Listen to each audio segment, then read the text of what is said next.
Hello everyone, welcome to my channel. आज मैं लेकर आ गई हूँ तो जूलियट जर्दी का अपडेट। तो हम आज के एपिसोड के शुरू में ही देखते हैं कि नवाब को तो भरोसा ही नहीं हो रहा है कि हीर अनलमेंट के पेपर में बिना किसी कारण से साइन कर सकती है। तो वो क्या करता है, लाइट डिटेक्टर टेस्ट करवाने लेके चला जाता है हीर को। हीर ये टेस्ट नहीं करना चाहती है तो नवाब फोर्स करता है और नवाब कहता है कि उसको जवाब देने की ज़रूरत नहीं है, वो उसके दिल के धड़कनों से समझ जाएगी कि वो झूठ बोल रही है या फिर सच बोल रही है। और फिर लाइट डिटेक्टर टेस्ट करना चालू कर देता है नवाब। और फिर नवाब का पहला सवाल तो ये होता है कि उसको किसने फोर्स किया है अनलमेंट में साइन करने के लिए, मॉम ने या फिर अजीत ने। तो अजीत वाले में ग्रीन सिग्नल आता है तो नवाब को क्लियरली समझ आ जाता है कि उसने अपने मर्जी से नहीं दिया है अनलमेंट, उसने अपने मर्जी से नहीं तोड़ी है शादी, अजीत ने फोर्स किया है। और उसके सामने दूध का दूध पानी का पानी हो जाता है। क्यों वो शराबी बनने का एक्टिंग कर रहा था, ये सब कुछ नवाब के वजह से कर रहा है। नवाब को समझ आ जाता है और नवाब फिर हीर से आखिरी सवाल पूछता है कि वो उससे प्यार करता है कि नहीं अभी भी।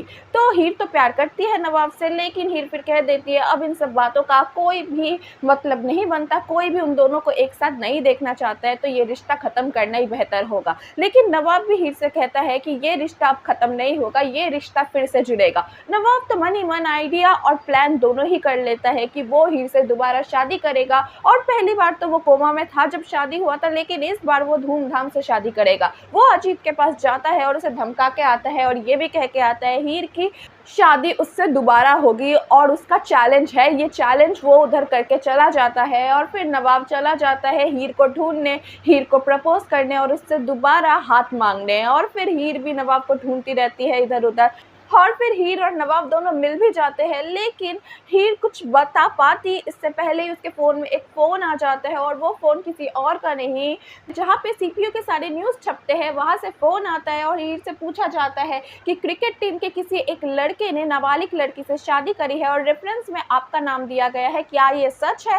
तो हीर तो कह देती है कि नहीं, ये सच नहीं है। और हीर को समझ आ जाता है ये सब कुछ अजीत ने किया है। फिर हीर वहाँ से चली जाती है और नवाब जब पीछे मुड़ के हीर को प्रपोज करने वाला होता है तो नवाब को दिखाई नहीं देता हीर, उसे समझ नहीं आता हीर फिर कहाँ चली गई। और फिर हीर जाती है सीधे अजीत के पास और अजीत के पास जाके पूछते हैं कि अब तो सब कुछ खत्म हो गया ना, अब तो डिवोर्स हो गया, तो वो ये सब कुछ क्यों कर रहा है, नवाब को क्यों परेशान कर रहा है, क्योंकि अब तो उन दोनों का रिश्ता भी नहीं है। तो अजीत तो सीधे सीधे कह देता है कि इस रिश्ते का कोई गुंजाइश भी ना हो, इसलिए मैं ये पूरा रिश्ता खत्म करना चाहता हूँ और तुझे बर्बाद करना चाहता हूँ। मतलब अजीत अपने ही बेटी और अपने ही बेटी के प्यार को बर्बाद कर देना चाहता है और नवाब को फंसाना चाहता है ताकि उन दोनों की शादी दोबारा ना हो पाए। और फिर अजीत हीर के सामने दो ऑफर रखता है। एक तो जब नवाब उससे शादी करने आए दोबारा और शादी के लिए प्रपोज करने आए तो हीर उसे रिजेक्ट कर दे, क्योंकि वो नहीं चाहता कि नवाब और हीर दोबारा मिले।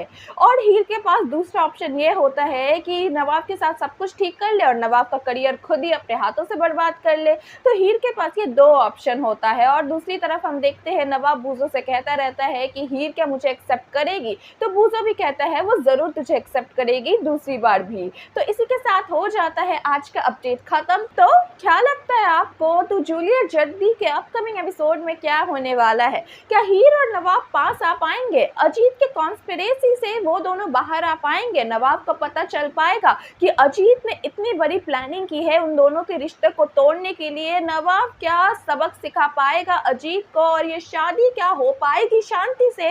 क्या लगता है, क्या फिर मिलेंगे हीर और नवाब? कमेंट सेक्शन में लिख के बताइएगा। फिर मिलेंगे एक नए अपडेट के साथ। Bye bye.